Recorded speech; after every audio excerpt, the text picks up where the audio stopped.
Viewer discretion advised. This video contains graphic descriptions of horror movie scenes, intense violence, and disturbing content.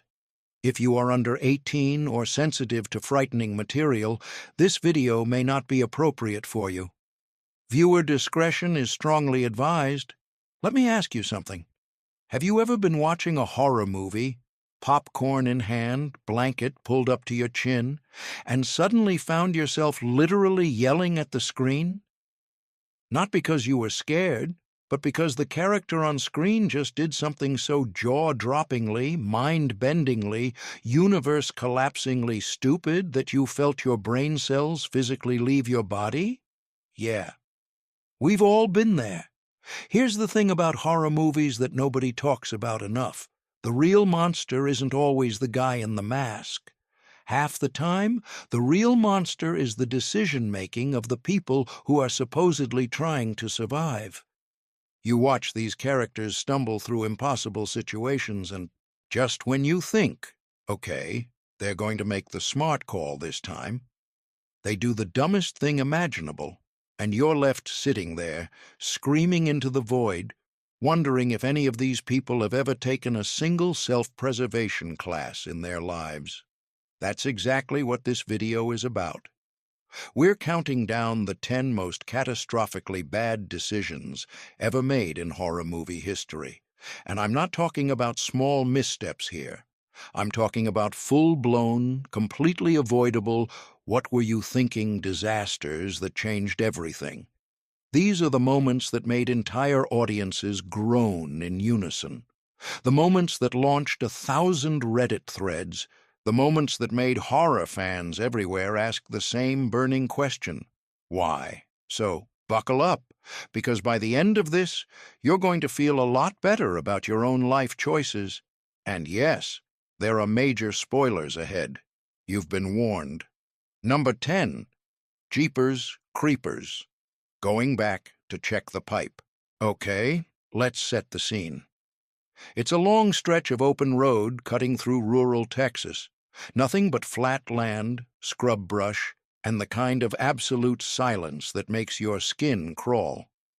Jake and Megan are driving back from spring break. Windows down, music up, not a care in the world. It's the kind of drive that starts off feeling like freedom and ends up feeling like a nightmare. And then they see the truck. Now, this isn't just any truck. This is a massive, rust-eaten, terrifying-looking vehicle that has no business being on a road this empty at this hour.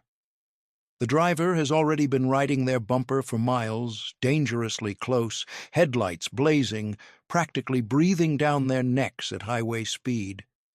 It's aggressive, it's deliberate, it's exactly the kind of behavior that, in any sane universe, would send you straight to the nearest gas station to call 911. But they managed to get ahead of him. Crisis averted, right? Wrong, because as they drive past an old abandoned property at the side of the road, they spot something that stops them cold. The same truck, parked. And standing beside it is that same shadowy, unmistakably sinister figure. And he's dragging what looks disturbingly like a human body wrapped in blood-stained sheets toward a large concrete drainage pipe embedded in the hillside. Let that sink in for a second. A man who just tried to run them off the road, dragging what appears to be a corpse into a pipe in the middle of nowhere. And he sees them. He turns. He locks eyes with them through the windshield. He knows they saw everything. Now, here's where a rational human being, anyone who has ever watched the news, read a true crime article, or simply has a functioning survival instinct, would do exactly one thing. Floor it. Drive to the nearest town, call the police, give a statement. Let law enforcement handle whatever unspeakable thing is happening at that pipe. But Jake has a different idea. Jake wants to go back and check. Not in 5 minutes, not after calling the authorities.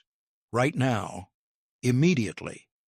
Jake wants to climb out of the car, walk back down that road, and personally inspect the inside of a drainage pipe that a terrifying stranger just used to dispose of what may or may not be a dead body. Megan, who, to her credit, still has her survival instincts fully intact, is completely against this. She argues, she pleads, she uses every logical argument available to a human being with a working brain. And Jake goes anyway. He climbs down to the pipe, he leans in, he starts to look inside, and then, because horror movies are nothing if not committed to the bit, he gets startled by a pair of rats and falls inside the pipe, with whatever the creeper put there. You can probably guess how this ends. Jake becomes the next victim. Not because the monster was unstoppable, not because there was no way out, but because he made the single most avoidable decision in the entire film. He chose to walk into danger when every possible sign in the universe was telling him to run. And that, folks, is our number 10. We're just getting started. Number 9. Drag me to hell, not checking the envelope. Here's a question for you. When is the last time you actually looked inside an envelope before mailing it? Probably not recently, right? Because we all assume. We think we know what's inside. We grab the envelope, we seal it, we send it off, and we move on. It's fine. It's always fine, unless the contents of that envelope are the difference between eternal damnation and freedom. In which case, maybe you take a second look. Kara is at the end of her rope. For weeks, she's been tormented by a supernatural curse placed on her by a vengeful woman she wronged at work. The curse is connected to a small button, an ordinary-looking thing that carries with it the most horrifying consequence imaginable, being literally dragged into hell alive. She's done everything right. She's suffered through terrifying supernatural attacks. She's sought help from every possible source. And finally, she's found a way to pass the cursed object on and free herself from its grip. She puts the button in an envelope. She hands it off. She takes a breath for the first time in weeks. It's over. She's free. Except it's not over, and she's not free. Because when Ryan, her boyfriend, shows up at the train station to meet her, he's holding an envelope. And there's something familiar about it. He opens it slowly, and there it is, the button, the cursed button, still in her possession. It turns out that in her desperation and exhaustion, Kara had grabbed the wrong envelope. She passed off Ryan's envelope, which contained nothing more than a harmless quarter, and kept the one with the button. All she had to do was check. One simple action, 2 seconds, open the envelope, look inside, confirm the contents. That's it. That's the entire solution to the curse. That's the thing standing between Kara and salvation. And she didn't do it. The train arrives, the ground begins to shake, and Kara, who survived so much, who fought so hard, who was this close to making it, is swallowed by the earth and dragged screaming into the darkness below because she didn't check the envelope. If you ever find yourself in possession of a cursed object, please check the envelope. Number 8. I Am Legend, The Grenade Decision. Now we're getting into truly painful territory, because this one doesn't just make you frustrated, it makes you genuinely sad. And the reason it makes you sad is because you can see exactly what should have happened, right up until the moment the film refuses to let it happen. Dr. Marcus Webb is the last man in New York City, possibly the last man on Earth. He's spent years alone developing an antidote to a virus that has turned the rest of humanity into something barely recognizable. Fast, violent, light-sensitive creatures that hunt in the darkness and destroy everything they touch. He calls them dark seekers, And after everything he's been through, after all the loss and the isolation and the desperate, grinding work, he's done it. He has the cure. In his hands, right now, is the thing that could save what's left of the human race. But the Dark Seekers have broken through. They're flooding in. They're everywhere, and Marcus has seconds to make a decision. He grabs a grenade. Now, here is where we need to pause, because what Marcus does with that grenade and what Marcus could have done with that grenade are two very different things. What he does is hand the antidote vials to his companions, push them into a reinforced coal chute, and then pull the pin and hold the grenade against his own chest as the Dark Seekers swarm him. He blows himself up, takes out a room full of Dark Seekers, sacrifices himself. It's framed as heroic. And emotionally, yes, it lands. It's devastating. The music swells. You cry. But here's the thing. That coal chute, the reinforced one, the one his companions fit into just fine, Marcus could also fit into it. It's right there. It's 2 steps away. He could have lobbed the grenade across the room, dived into the chute, pulled it shut behind him, and survived. He didn't need to die. The cure survives either way. His companions survive either way. The only difference is whether Marcus makes it out or not. And the only reason he doesn't make it out is because he chose to hold on to that grenade instead of throwing it. 2 steps. That's all it would have taken. Number 8, and already we're questioning everything. Number 7, I know what you did last summer. Haley's fatal hesitation, freedom. She was right there. Let's paint the picture for you because the context here is everything. Haley has been running for her life through the streets of a small coastal town in New England, a place that was supposed to be her home, her safe haven, the place she grew up loving. Instead, tonight it has become a hunting ground. And the hunter is a man with a hook for a hand and a grudge that goes back an entire year. She's been chased through alleys. She's been cornered in stairwells. She's fallen. She's screamed. And somehow, she's still alive. She's still running. And now, after everything, she can see the end of the tunnel. Literally. Ahead of her, spilling warm yellow light onto the cobblestone street, is the town's annual harvest parade. Marching bands, floats, hundreds of people crowding the sidewalks, cheering, laughing, a sea of witnesses, a wall of safety. All she has to do is run forward 10 steps, maybe 15, and she is in the crowd. She is safe. The killer cannot touch her in front of hundreds of witnesses. It's over. She's going to make it. And then she looks back. Why? Why does she look back? There is no tactical reason to look back. Looking back does not give her information she needs. Looking back does not help her run faster. Looking back does nothing except slow her down, cost her momentum, and let the killer, who is right behind her, hook raised, close the final gap. She goes down just feet from safety, just feet. The parade continues. The band plays on. And Haley, who fought so hard and came so far, doesn't make it across that invisible finish line because of a single, irrational, completely avoidable instinct to look over her shoulder at the worst possible moment. Horror movie lesson number 7. Don't look back. Number 6. Saw 2.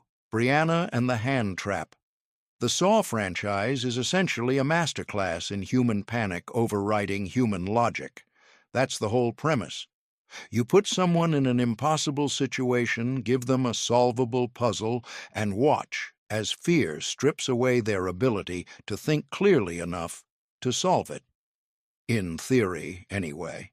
In practice, some of the traps in the Saw series are genuinely unsolvable without prior knowledge. But Brianna's trap? Brianna's trap is not one of them. Here's the setup. Brianna is standing in front of a glass display case. Inside the case is an antidote. The one thing standing between her and a slow, painful death from the nerve agent slowly working its way through her system. The case has 2 holes in it, just 2 holes large enough to fit a pair of hands. Now, a careful person, someone who is frightened but still thinking, might circle the case first, might look at it from multiple angles, might notice that on the opposite side of the case there is a padlock, and sticking out of that padlock is a key that would open the case, a key that would give her access to the antidote without putting any part of her body at risk. Brianna does not circle the case. Brianna shoves both hands into the holes simultaneously. Inside, those holes are inward-facing blades designed specifically to allow entry but prevent exit. The moment her hands go in, the trap snaps shut. She can't pull free. She can't reach the antidote. She can't do anything except stand there, trapped, as the clock runs out. The key was right there, on the other side, 12 inches away. This is what panic does to people. It narrows the field of vision. It eliminates patience. It turns a solvable problem into a fatal one, because fear convinces you that the most obvious path forward is the only path forward. And in a jigsaw trap, the most obvious path forward is almost always the wrong one. Brianna's death is tragic, but it was also painfully, completely preventable. Number 5, Jaws, keeping the beach open. We're going to take a brief detour from individual decisions here, because number 5 isn't about a character making a bad split-second call under pressure. It's about a man in a position of power making a calculated, deliberate decision that puts hundreds of lives at risk, and doing it with full knowledge of the danger. Mayor Caldwell runs a coastal resort town that depends almost entirely on summer tourism. The beaches are the lifeblood of the local economy. Without the summer crowd, the whole town struggles. He knows this. Everyone knows this. And when reports start coming in about a massive great white shark responsible for a deadly attack near the shore, Mayor Caldwell does what corrupt, short-sighted officials have done throughout human history. He buries it. He pushes back against the police chief who wants to close the beach. He questions the evidence. He brings in voices that support his preferred conclusion. He smiles for the cameras and assures the vacationing families that the water is safe. It is not safe. More people get hurt. The evidence becomes impossible to ignore. The cover-up unravels in the most catastrophic, public, undeniable way possible. In broad daylight, in front of a beach full of screaming tourists. What makes Mayor Caldwell's decision so infuriating and so resonant is that it's not a horror movie decision. It's a real-world decision. It's the kind of choice that actually gets made in actual towns by actual officials who prioritize economic convenience over human safety. The horror of Jaws isn't just the shark. It's the man who knew the shark was there and opened the beach anyway. That's the truly scary part. Number 4, The Purge, 2 decisions that destroyed everything. If there is a single film in modern horror history that could have its own dedicated countdown of bad decisions, it is The Purge. This movie is essentially a masterclass in how to take a completely survivable situation and systematically dismantle every possible advantage you have until you are left with nothing but chaos and regret. For those who need a refresher, The Purge takes place in a near-future version of the United States where, once a year, all crime, including murder, is made completely legal for 12 hours. The concept is that this annual release valve reduces crime for the rest of the year. Whether or not you buy into the socio-political premise, the setup creates one of the most straightforward survival scenarios imaginable. Stay inside, lock the doors, don't interact with anyone, and wait for morning. That's it. That's the entire survival guide. It fits on an index card. The Mercer family, Tyler, his wife Diana, their teenage daughter Sophie, and their young son Caleb, has done everything right up until the fateful evening in question. They have a state-of-the-art security system, steel-reinforced shutters on every window and door, a fully stocked safe room, weapons, supplies, everything they need to ride out 12 hours of national insanity in complete safety. And then Caleb hears someone outside. A man, a stranger, is running through their neighborhood, clearly being chased by a group of Purge participants. He's screaming, he's terrified, he's begging anyone who can hear him to open their door. Caleb watches this on the security monitor. He watches this man, this unknown, unverified stranger, being hunted on the street outside their safe, locked, protected home. And he disarms the entire security system to let him in. Now, and this is important, the impulse here is not without humanity. Caleb is a child. He sees someone suffering and he wants to help. That instinct, in any other context, would be admirable. In the context of Purge Night, where literally anyone could be lying about anything in order to gain access to a home, it is catastrophic, because the man's pursuers follow him in, and everything unravels from there. But here's the part that really gets under your skin. Even after the security system has been compromised, even after unknown hostile individuals have entered their home, even after it is clear that they are in active danger, the family still has the safe room. They have guns. They have walls between them and the threat. The logical, obvious, almost insultingly simple move is to get everyone into that room, lock the door, and defend it. Instead, the family splits up. Different family members wander into different parts of the house for different reasons, at different times, in direct contradiction of every piece of survival logic ever committed to paper. It is as though the concept of strength in numbers simply does not exist in this household. Tyler, the father, the adult, the person who should be making tactical decisions, ends up being killed as a direct result of the chaos that could have been entirely contained if the family had simply stayed together in the safe room. The Purge is not a particularly subtle film, but the reason these decisions sting so much is because the solutions are so obvious. Don't open the door. Stay in the safe room. Keep everyone together. The instructions are not complicated. The execution just requires the willingness to follow them, which, apparently, is the one thing horror movie characters consistently cannot do. Number 3. Halloween, Resurrection, The Unmasking. There are bad decisions, and then there are decisions that are so baffling, so incomprehensible, so genuinely difficult to explain with conventional logic that they transcend the category of bad and enter something else entirely. This is one of those decisions. Laura Shields has spent years being defined by her history with Michael Myers. She's the survivor, the one who got away, the one who, in previous films, outsmarted him, outran him, and fought back harder than anyone thought possible. She is the franchise's ultimate final girl, and by this point in the story, she has earned her reputation completely. And now she has him. Michael Myers, masked, restrained, dangling from a rope above a drop, is at her mercy. All she has to do is cut the rope. Let him fall. It's over. Years of running, years of fear, years of nightmares, all of it ends right here, right now, with one clean cut.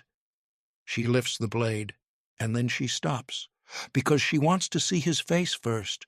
She needs to know, before she ends it, that this is really him, that it's really her brother behind the mask. So she reaches forward and pulls it off. What she doesn't account for, what somehow in this moment of personal and emotional reckoning she completely fails to register, is that Michael's hands are not restrained. Only his body is suspended. His arms are free. His hands are free. And the moment she pulls off the mask, he grabs her. Game over. The thing that makes this scene so maddening is not that Laura made a human mistake. She did. She let emotion override tactics in a critical moment. What makes it maddening is how easily it could have been avoided. Cut the rope first. Confirm identity later, from a safe distance, after he's fallen, after the threat has been neutralized. The order of operations matters enormously here, and she got it exactly backwards. Horror lesson number 3, neutralize first. Ask questions never. Number 2, scream. Cassie and the pet door. Let's talk about Cassie. Cassie is, by any reasonable measure, not having a good night. The Ghostface killer has been carving through her friend group, and now she's alone in a garage with him, or at least with someone wearing his mask and wielding his knife. It's a terrifying situation, and the fact that she manages to hold her own for any amount of time is, honestly, impressive. She fights back. She's resourceful. She uses her environment. She gets the killer on the ground not once, but several times, which is more than most horror movie victims manage to pull off. For a brief, shining moment, it genuinely looks like Cassie might be the one who breaks the mold, the one who turns the tables, the scrappy underdog who actually makes it out, and then she spots the pet door. It's a small flap built into the bottom of the garage door, the kind of low-clearance opening designed for a medium-sized dog. It is clearly, obviously, visibly not large enough for an adult human being to squeeze through.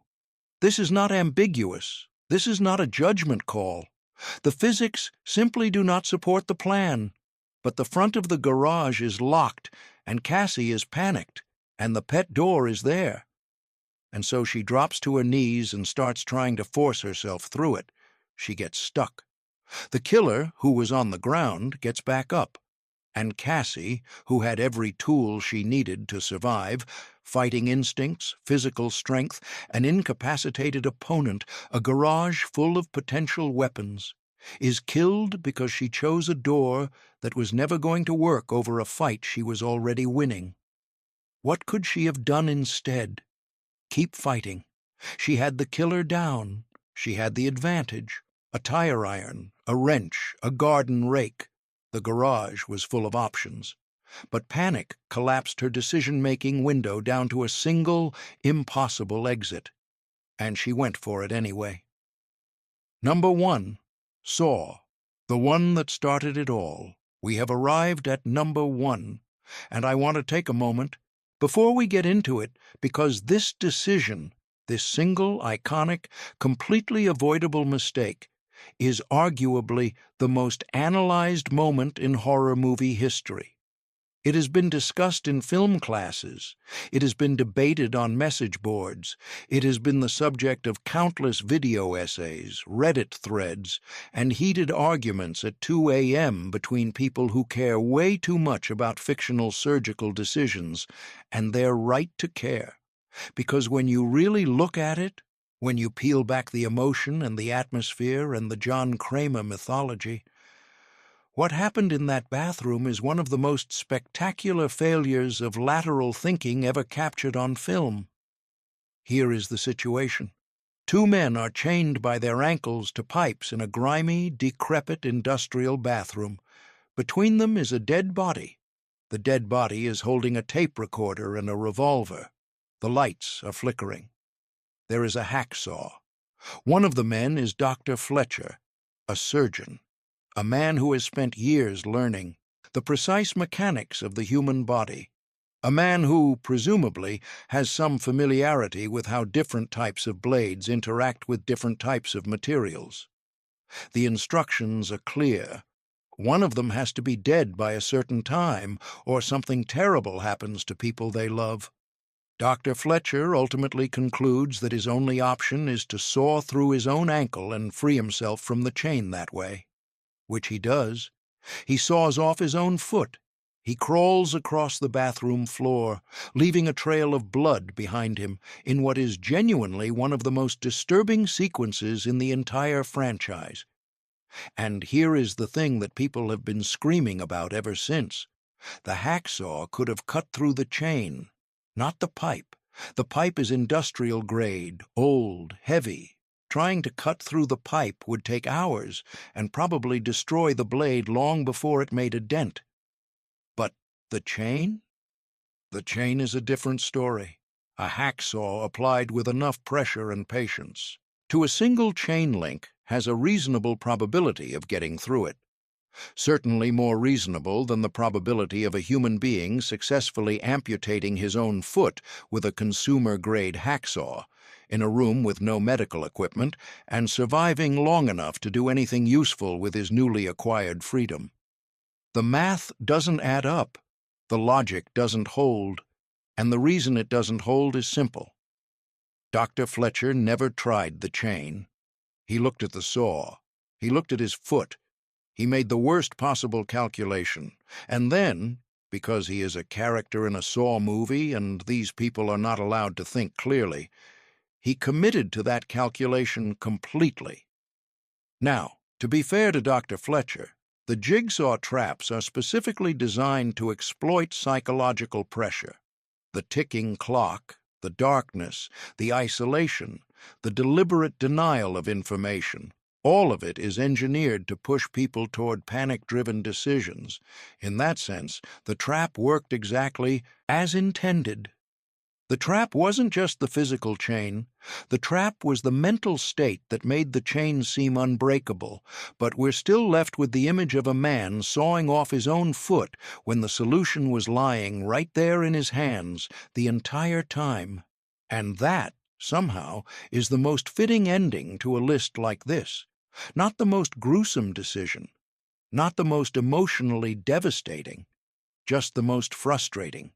The one that makes you want to reach through the screen and hand the character a different angle on the same problem. The hacksaw could have cut the chain. It really, really could have. The bigger picture. So what does all of this tell us? It tells us that horror movies, at their core, are not really about monsters. They're about us, about the things we do under pressure, about the way fear strips away our ability to think clearly, to see options, to make the rational call when every nerve in our body is screaming at us to just do something, anything, right now. Derry could have stayed in the car. Kara could have checked the envelope. Dr. Webb could have taken 2 steps to the left. Haley could have kept running. Brianna could have walked around the glass case. Mayor Caldwell could have put human life above the summer economy. Caleb could have kept the door locked. Laura could have cut the rope first. Cassie could have kept fighting. And Dr. Fletcher could have tried the chain. Every single one of these decisions had a better option available. Every single one of these characters had access to the information they needed to make a different call. And every single one of them, in the moment that mattered most, chose wrong. Is it frustrating? Absolutely. Is it unrealistic? Sometimes. But here's the uncomfortable truth that horror movies keep returning to, decade after decade. Real people make bad decisions under extreme stress all the time. The fight-or-flight response is not a precision instrument. Fear is not a thinking tool. And when the stakes are high enough, the smartest person in the room can freeze, panic, and grab the hacksaw instead of the chain. That's what makes us watch. Not the gore, not the jump scares, the recognition, the horrible, visceral, deeply relatable recognition of a mind that isn't working right when it needs to work most. Horror movies hold up a mirror, and sometimes, looking into it, we don't like what we see, but we can't look away. Bonus. Round 5 more decisions that almost made the list. Because we love you, and because the horror genre is virtually inexhaustible when it comes to catastrophic choices, here are 5 more honorable mentions that deserve acknowledgement. The Descent, going into an uncharted cave system, without telling anyone where you're going. A group of women descend into an unmapped cave system in Appalachia, and it turns out nobody on the surface knows exactly which cave they went into. When things go wrong underground, no one is coming for them, because no one knows where they are. A quiet place, keeping the baby a secret from the audience. Actually, let's be honest, the decision here is having a baby in a world where making any sound means instant death. The logistics of childbirth in this scenario are, to put it mildly, a significant tactical challenge. This one is less bad decision and more extraordinarily brave and almost certainly fatal plan. It follows, not moving to another country. The curse in It Follows is passed sexually and manifests as an entity that walks, always walks, toward its current target. It cannot run, it cannot teleport, it just walks. One option that the film's characters curiously never fully explore: relocate several thousand miles away and simply stay there. Get out, not leaving, when every possible warning sign has been given. Chris spends a significant portion of Get Out receiving clear, unambiguous signals that something is deeply wrong at his girlfriend's family estate. He stays, anyway. The reasons are understandable, the outcome is not. Pet Sematary, burying anything in the ground past the warning signs. The signs are literally there. Physical, visible signs, saying, do not bury things here. And yet. Final thoughts. If you've made it this far, congratulations. You've officially sat through a comprehensive autopsy of horror movie logic, and hopefully you've come away with one very important takeaway. Check the chain before you reach for the saw. In horror movies and in life, the solution is usually closer than you think. The problem isn't that the answer doesn't exist. The problem is that panic makes it invisible. And the moment you can train yourself to slow down, even slightly, even briefly, and look at the options you actually have instead of the options your fear is showing you, the whole game changes. Horror movies are terrifying, but they're also instructive. Every single film on this list contains within it the blueprint for survival. A better choice, hiding in plain sight, waiting to be made. The characters just couldn't see it. Can you? Drop a comment below and tell us, which decision on this list made you the most frustrated? Which one do you think about every time you watch the movie? And, most importantly, what would you have done differently?